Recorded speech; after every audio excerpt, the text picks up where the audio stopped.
ไผ่เก่าสารไผ่เก่าต่อไปจากปอกหาสารปอกหาขึ้นมาโดยขนาดนี้ก็มาต่อโดยไผ่เก่าเลยสารปอกหาขึ้นไปมันก็ได้อยู่แต่ว่ามันห่างตอกมันทีขึ้นแล้วมันเห็นยากหากออก2 เซนสุดท้ายหากออกเลย2 เซนสุดท้ายเพราะว่าไผ่เก่าใส่3 เซน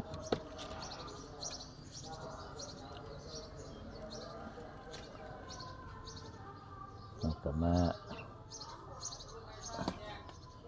ตอกมันตอกมาต่อ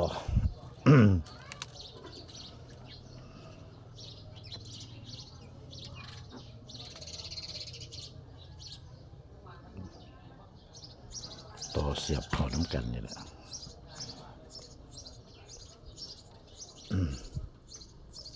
ไผ่เก่าเนี่ยมันสิเป็นขาม3 รอด 3เลยพี่น้องขาม3 รอด 3ไผ่เก่านี่เอากะมันเป็น3 เซนแบบนี้เอากะมาเดินเส้นกลางก่อนไผ่เก่าเนี่ยต้องเดินเส้นกลางก่อนตอนเริ่มแรกอะปรับไปขาม3 รอด 3เดินเส้นกลางไปเดินเส้นกลางไปแล้วก็ปล่อยไว้แล้วก็เข้ามาเดินเส้นหลังบัดนี้เดินเส้นหลังตลอดแต่ว่าเดิน2 เทื่อ3 รอด 3จึบดอกมันบิด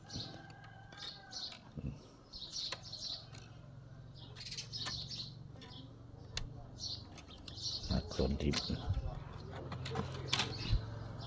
แล้วก็มาเดินต่ออีกก้าวหนึ่ง3 รอด 3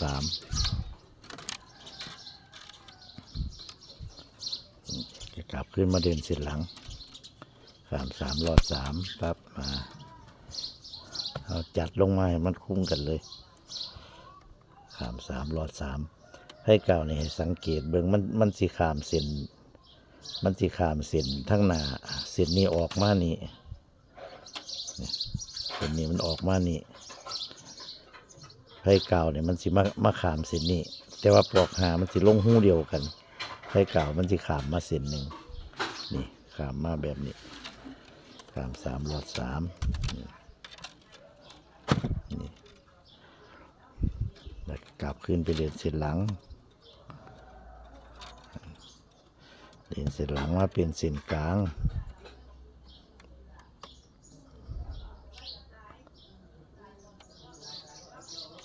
มันรอด2 รอด 2บทอีก3 รอด 3มาเป็นเส้นกลางมันหลง บอกหาขาม3 รอด 2แต่ว่าไพ่เก่าขาม3 รอด 3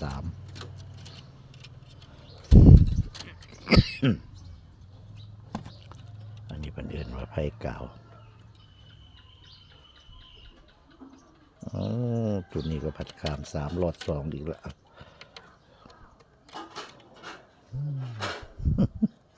ลงหน้าลงหลังเลยนี่แหละมันสับสน สับสนระหว่างไพ่เก่ากับปอกหา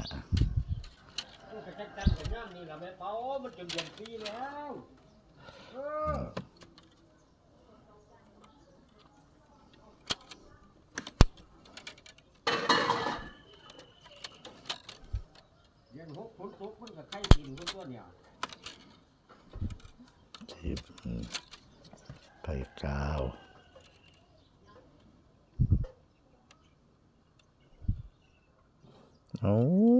ตัวนี้ผัดรอด 2อีกแล้วโอ้ยจะเป็นหลงอยู่บ่เศร้า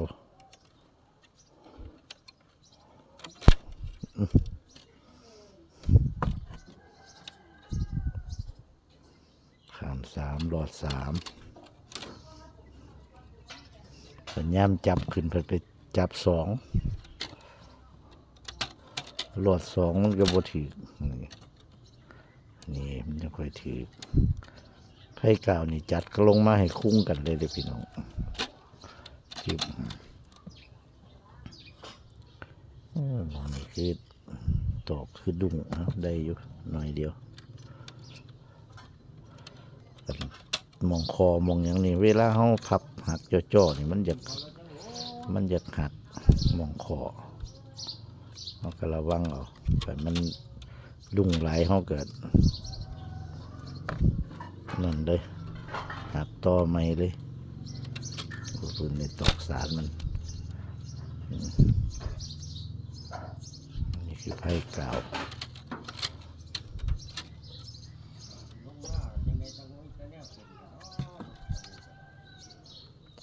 3 หลอด 3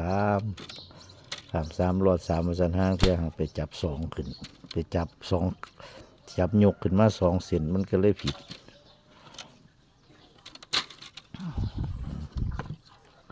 อันเที่ยมันก็ปากกับมือไปบวไปน้ำกัน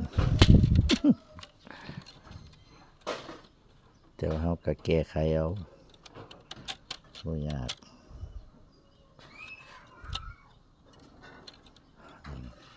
ไผ่กาวเนี่ยเพิ่นเอิ้นไผ่กาวเนี่ยมันสิจัดเข้าง่ายมันบ่คือแนวอื่นตอกสร้างที่แล้วก็ กันสารไล่อื่นมันก็บ่อยากจัดบ่อยากเข้าแล้วก็สารก็ยากมันสิดุ้งสิหยังไม่ตอกสร้างมันสิหักแต่ว่าไผ่เก่านี่เข้าได้สบายเพราะว่ามันขาม3 หลอด 3มันสิบ่ขัด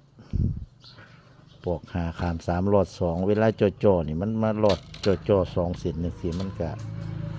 เฮ็ดให้ตอกเฮาหักเลย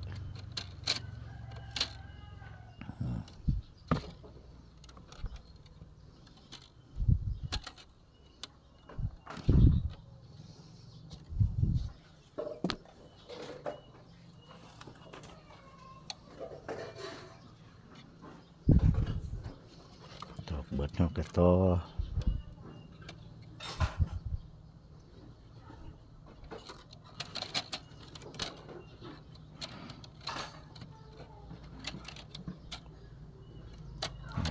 หรือสีสารไปรอบนึงรอบมาฮอดเราค่อยหักออกก็ได้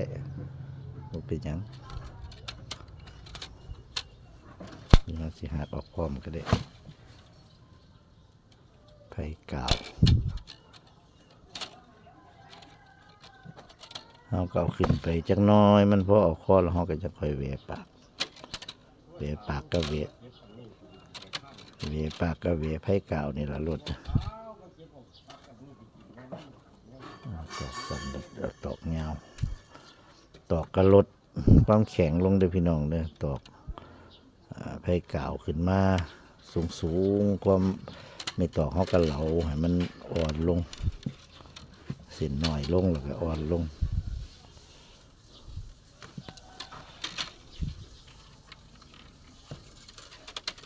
ปอก3คนอื่นบางคนแต่ว่าส่วนใหญ่เขาก็อื่นไผ่กาวนี่แหละ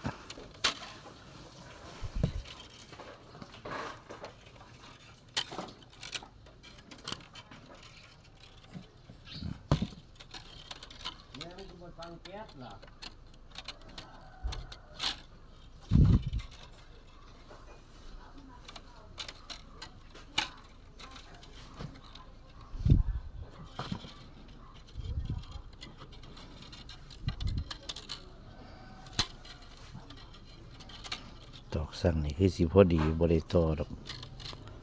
กันเวลาห่อสารขึ้นไปแล้วมันจอดกันแบบนี้นี่แสดงว่ามันพอดีแปะปากออกกับพอดีเอาเลยสิพอดีนี่เฮากำหนดตอกสั่งเฮาเฮ็ดแบบนี้นะกำหนดตอกสั่งว่าของรุ่นนี้ใส่ตอกสั่งเท่านี้ของรุ่นนี้ใส่ตอกสั่งเท่านี้มันสิกำหนดได้ว่าน้อยใหญ่ถ้าเฮาสิไปเอาตอกสั่งยาวบ่กำหนดนี่เวลาเฮาสานไปนี่มันสิบ่ได้ทอเก่าเด้มันสิได้ไม่ไปหน้ากำหนดรุ่นบ่ได้แต่ว่าอันนี้เฮาเฮ็ดแบบนี้มันสิกำหนดรุ่นได้แต่ว่าตอกสั่งนี่เฮาต้องสานให้มันได้สุดให้มันได้พอดีอีหลีตอกที่เฮากำหนดไว้นะความยาวตอกเท่านั้นเท่านี้เฮาสานไปให้มันสุดตอกมันสิกำหนดได้เลยว่ามันพอดี ขนาดที่เราต้องการหน่อยใหญ่ก็บางเทื่อก็มันก็แตกต่างอยู่หน่อยนึงอันเพราะว่าบางเทื่อเฮาก็เฮ็ดออกหลายจังซี่เฮ็ดออกหลายแน่ก็มันก็อาจสิใหญ่แน่แต่ว่ามันก็ต่ำจังซี่นะกันหน่วยใดที่เฮาเฮ็ดมันออกบ่หลายจังซี่นะออกนี่หมายความว่าเฮาเนี่ยก้นมันนี่ออกมากว้างหน่วยมันใหญ่ขึ้นแต่ว่ามันก็ต้องได้ต่ำแต่ว่าคันหน่วยใดมันสูงมันก็น้อยสินะแต่ว่าขนาดมันได้ซ้ำเก่าบรรจุได้ซ้ำเก่าเพราะว่ามันตอกสั่งตามกำหนดเฮาเด้มันเอาตามกำหนดตอกสั่งเฮาเด้มันสิได้ความใหญ่หรือได้ความสูงจังซี่นะบางหน่วยก็ได้ความสูงบางหน่วยก็ได้ความใหญ่แต่ว่าก้นมันนี่เฮาก็กำหนดเฮาก็สิมีแบบของเฮาว่าของรุ่นนี้เฮาใส่ก้นกว้างขนาดนี้มันก็ระดับก้นบ่เท่ากันตอกสันเฮาก็เฮ็ดก้นน้อยลง ตอกสั่งสันเฮาก็เฮ็ดก้นน้อยลงตอกสั่งใหญ่เฮาก็เฮ็ดก้นกว้างขึ้นจังซี่กะเอาให้มันสมดุลกับหน่วยมันแต่ว่าก้นใหญ่ตอกสั่งสันเวลาเฮาสานไปมันสิเป็นของก้นใหญ่สานขึ้นไปแล้วลุ่มอันนั้นเขาโลดหุบเขาโลดเอาออกหลายบ่ได้มันสิบ่ถึงมันสิบ่เป็นของแบบเบ่งๆพ้องๆจังซี่มันสิบ่ได้ทรงแบบนี้อันนี้ก้นเฮาขนาดนี้เฮามาเฮ็ดจังซี่มันก็นี่สิได้ขนาดมันพอดี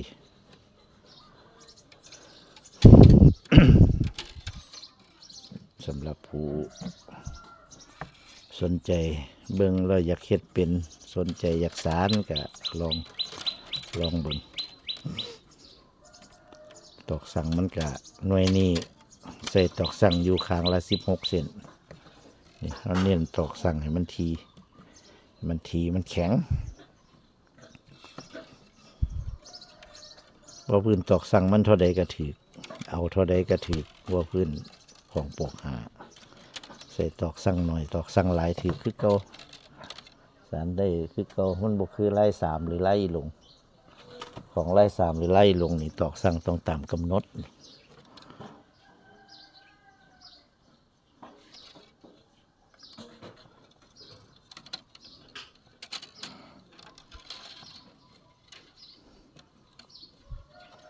มันบ่ตามที่กำหนดมันนั่นมันก็สิบ่ถูก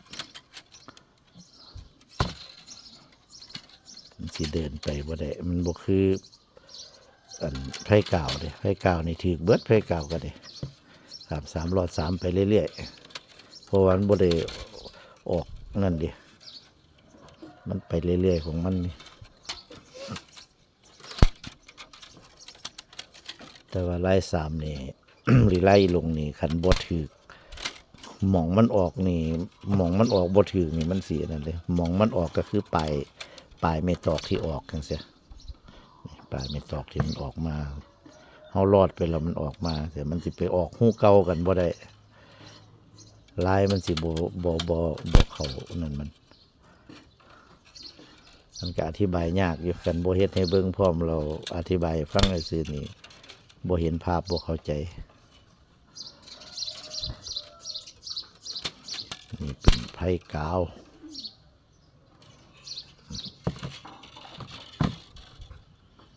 ไผ่กาวนี่มันสีง่ายๆไผ่กาวสารกับสารง่ายๆบ่ได้นั่นดอกขึ้นไปเรื่อยๆดิไผ่กาวก็จะออกมาขนาดนี้สารขึ้นมาพี่ละจนนั่นพี่ละจังค่อยสิหูจักว่าลายไผ่กาวมันเป็นจังได